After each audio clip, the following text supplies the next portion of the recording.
Mountain State Mysteries contains adult content that may not be suitable for all audiences. Listener discretion is advised. I'm your host, Mark. And I'm Courtney. And this is Mountain State Mysteries.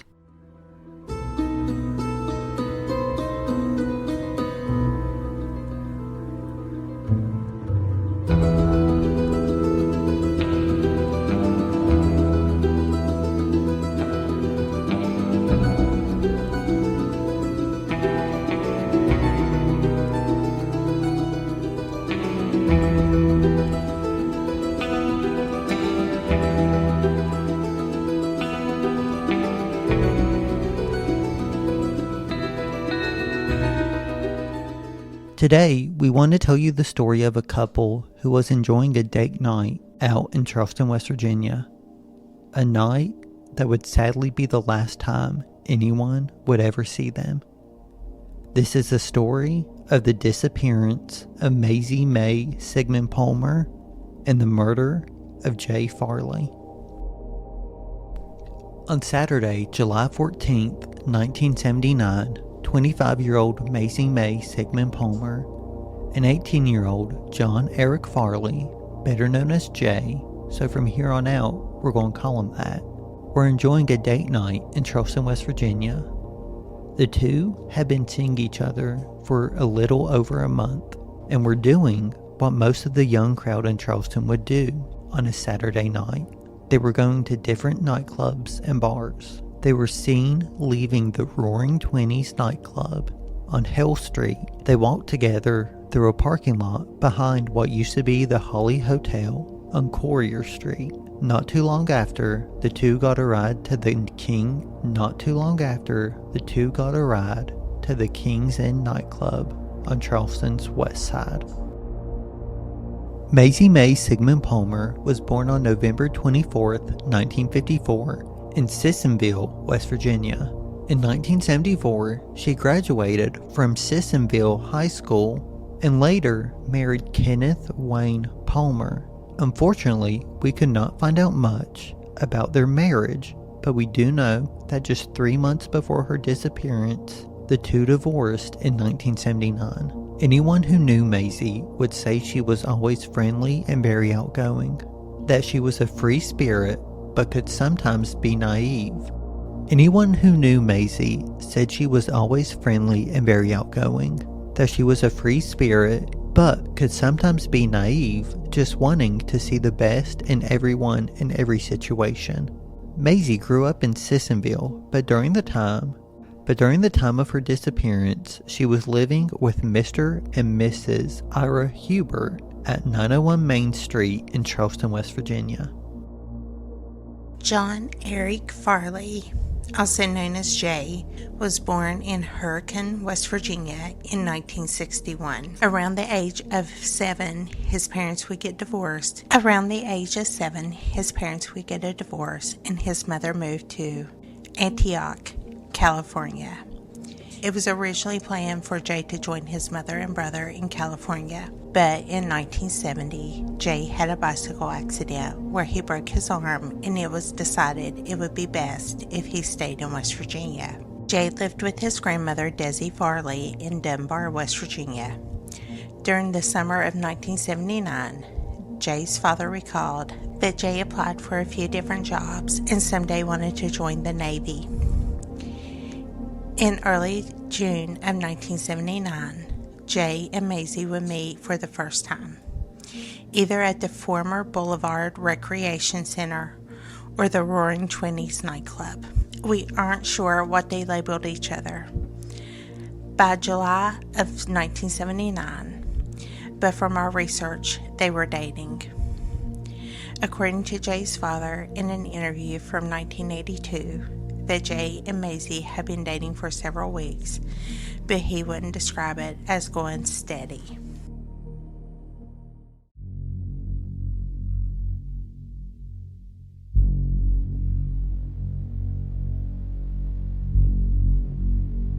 You're listening to Mountain State Mysteries.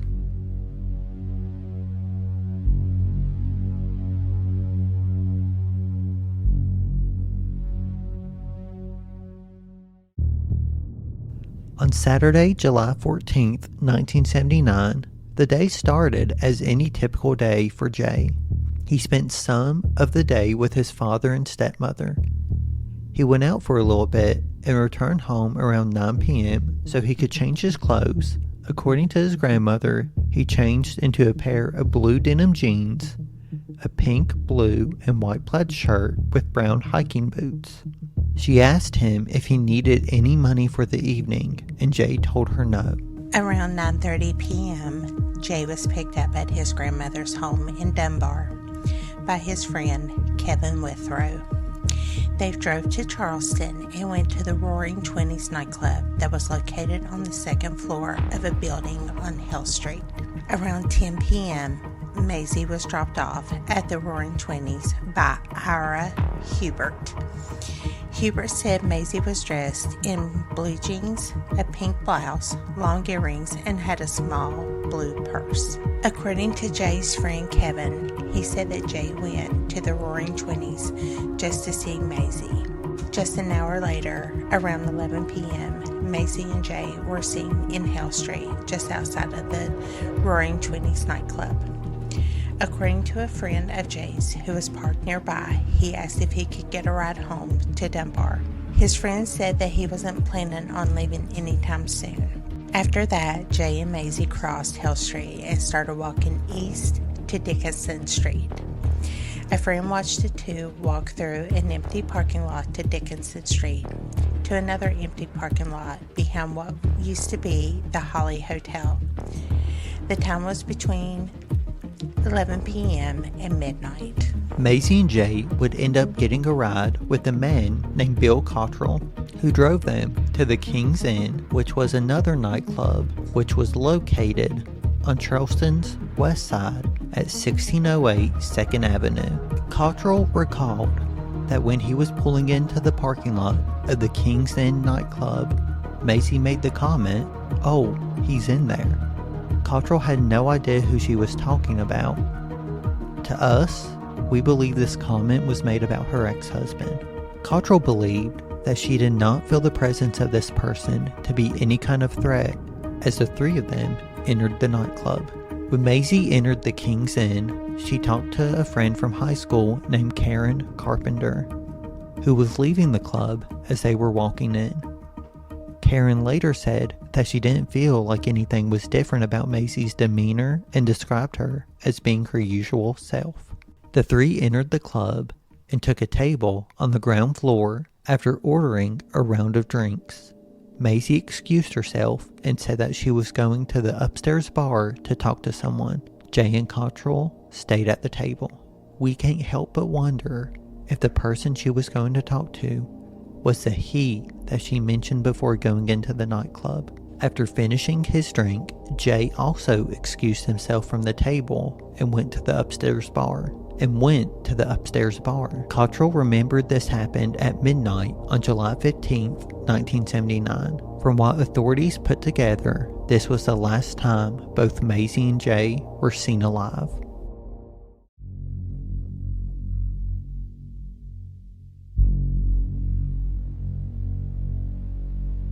You're listening to Mountain State Mysteries.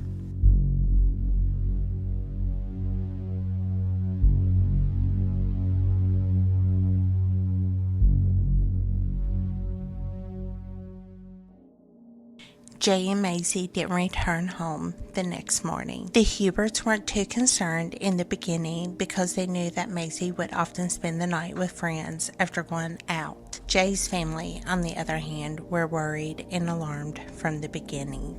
Jay's friend said that he was very close to his family, in particular his grandmother, and that it was not like him to be gone for a length of time without a phone call to someone. When Jay did not return home by the morning of July 16th, his stepmother contacted the Dunbar Police Department to report that her stepson was missing. Not too long after, Mazie's parents would do the same thing by contacting the Charleston Police Department. Jay's father said that him and Gauley, Jay's stepmother, had trouble convincing the Dunbar Police Department that his son was just not another runaway. In an interview with the Charleston Gazette, He said a missing person report was not filed until July 25th, 11 days after Jay went missing. He also said the Dunbar police never contacted him, that he had to do all of the calling to inquire if any progress had been made in the investigation. But Dunbar Police Chief W.W. Wallace said, quote, "It was not a Dunbar police case. Really, since he disappeared in Charleston, there was no way they could have assigned a man full-time to the case." End quote. Since Jay was last seen in Charleston, the Charleston Police Department also became involved in the investigation of the disappearance of Jay. Charleston detective Frank Fiddler was assigned to the case. Frank said in an interview with the Charleston Daily Mail, quote, "The youth of a recent graduate of Dunbar High School was last seen in downtown Charleston late July 14th. Fiddler said he is 6 feet 4 inches tall, weighs 155 pounds, has light brown shoulder-length hair, and blue eyes. He was wearing a pink, blue, and white plaid shirt, blue jeans, and brown suede shoes when he disappeared." Fiddler said that Jay was a good kid with no problems from what we can determine. He had no reason to leave, end quote. The investigation into the disappearance of Mazie was assigned to Deputy John Seymour of Kanawha County Sheriff's Department. Although both Mazie and Jay disappeared on the same night and were both reported being last seen in the same place, there was no connection between the two cases that were noticed by law enforcement until January of 1980, when both of their names entered into the National Crime Information Center. At first, authorities felt like they might just be looking at a simple case of two runaways. However, if that was the case, there would have been a major stumbling block from the very beginning. Neither Jay or Mazie owned a car. Mazie did have her driver's license, but Jay did not. You may remember that we said Jay's grandmother asked him if he needed any money, and he said no. Police also found out that $200 to $300 that belonged to Jay's younger brother wasn't touched. It was made clear that Jay knew about the money because he and his younger brother both shared a room. So Jay would have had access to it if he had wanted to take it. A question that came up for both of us while doing the research on this case is that if Mazie and Jay were going to run away together, why did he pass up these chances to get the money?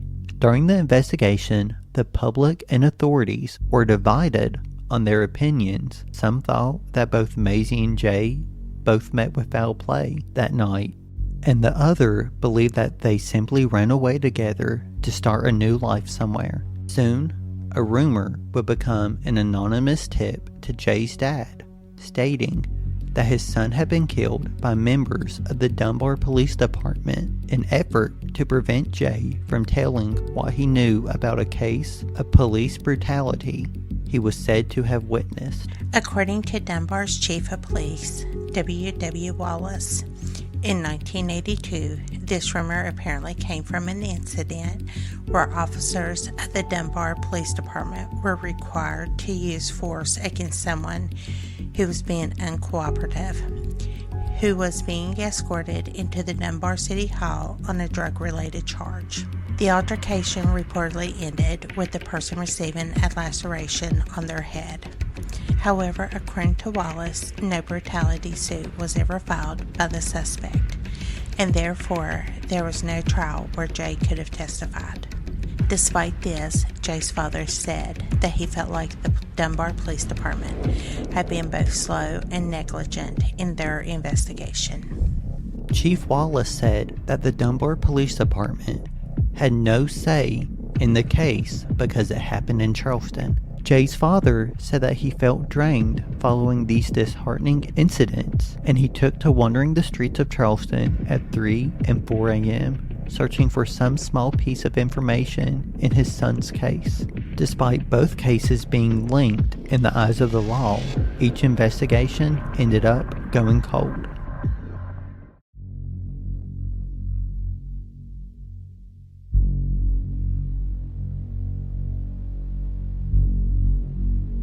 You're listening to Mountain State Mysteries.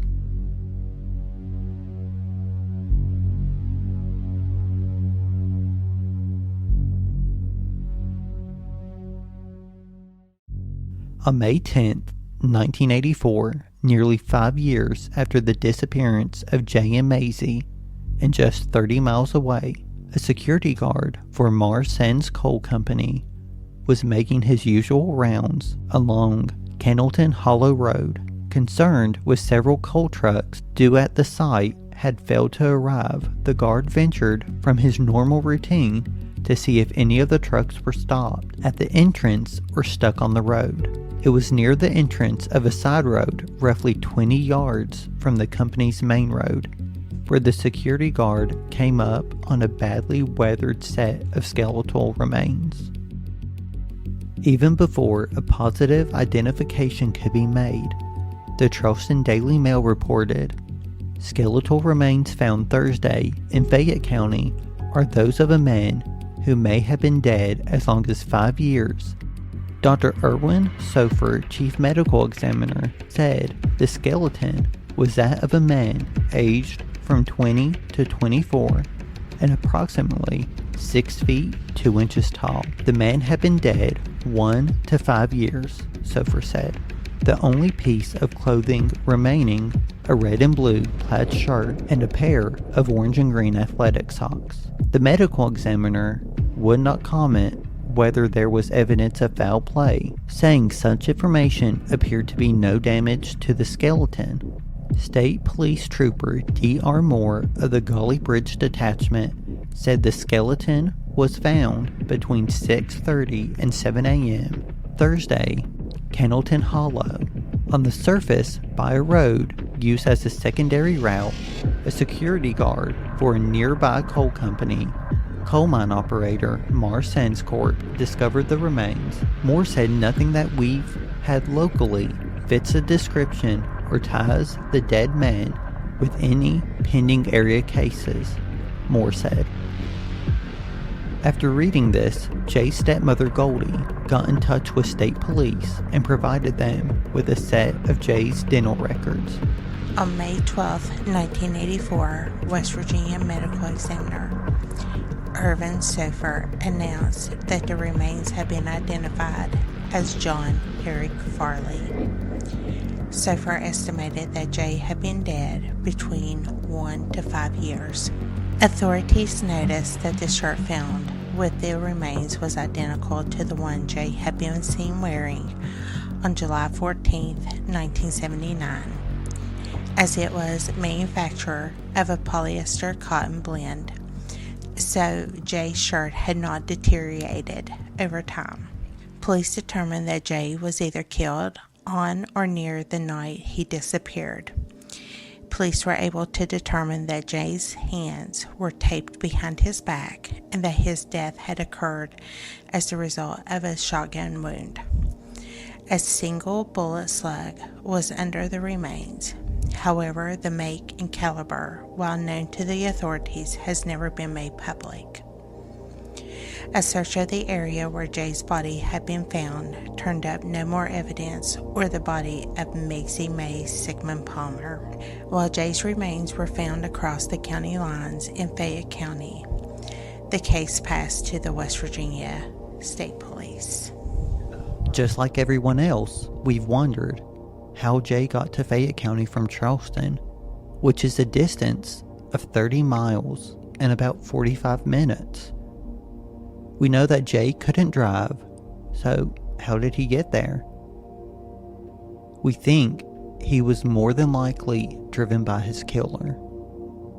But if this was the case, we can't help but wonder why.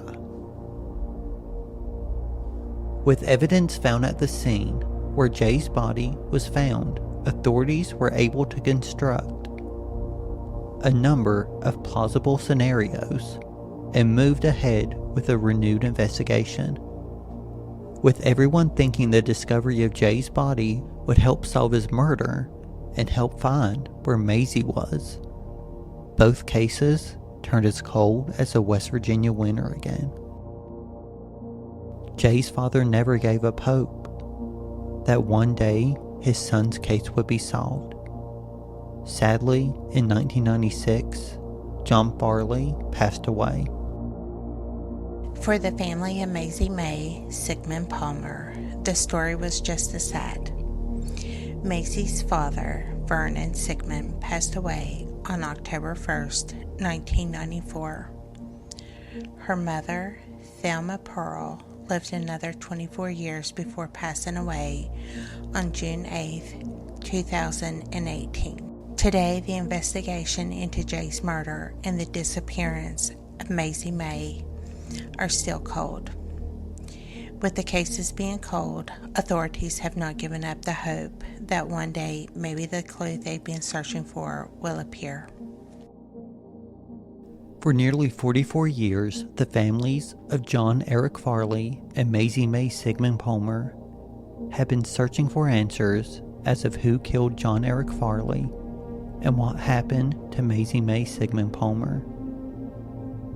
Someone out there knows the truth. We believe that one day, the cases of these two innocent people will be solved. If you have any information on the murder of John Eric Farley, please contact Michal Dickerson at the Gauley Bridge Detachment of the West Virginia State Police at 304-779-2161. If you have any information on the disappearance of Mazie Mae Sigmon-Palmer, please contact Michal Dickerson at the Gauley Bridge Detachment of the West Virginia State Police at 304-779-2161 or Crime Stoppers of West Virginia at 304-255-7867. You will remain anonymous if you provide any tip whatsoever to help solve these two cases. So, Courtney, do you have any final thoughts on this case? There's always something heartbreaking about a disappearance. I hate to say it, but I feel Jay's family got a little bit of closure knowing that his body was found, as opposed to Mazie's family, who still do not have a clue what happened to their daughter. And her parents died not knowing whatever happened to her. Do I feel that her ex is involved in this a little bit? I do. I honestly do. You can see someone walking down the street and everything will look perfect, but you don't know someone's home life. You don't know what someone has dealt with in their home life. And a lot of times people keep everything quiet, and it's just disheartening. And honestly, I think Jay was an innocent victim. I think they were both innocent victims, but he was literally at the wrong place at the wrong time. I think that's my opinion about this. Mark, do you have any final thoughts? I, like you, fully believe it was the ex-husband. I fully believe that Mazie might have saw him on the second floor, felt like she needed to go talk to him. Jay might have felt like she was gone too long, went up there, stood next to her, started talking to her. The ex-husband could have been drunk, started an argument, something like that. Then he could have killed Jay in the back of his car or something. Because to me, with his arms being duct taped, who's to say he wasn't in the back of a car and gosh. Well, where they mentioned his hands were taped together, he was definitely killed execution style. My father was a Marine, and he always taught me where the kill points were on someone's body. He said you always want to aim directly towards the heart, the front of the skull, right here, right in the center, in the very back of the skull. Those are the 3 kill points. If you're thinking about doing that, don't do it. Please don't do that. My father was a Marine. Okay. This actually popped into my head while you were reading your part. Kanawha Falls isn't really that far from where Jay was found, if I'm thinking correct. Like, I could be completely wrong. I'm not good with maps, directions, anything. It's actually, Kanawha Falls is actually up above Smithers, so you have to drive past a little bit. Honestly, it's not that far from there, though. I want to say maybe about 10-15 minute drive. That's what I was thinking, because we've done this drive before, coming from Charleston, not knowing about this case really.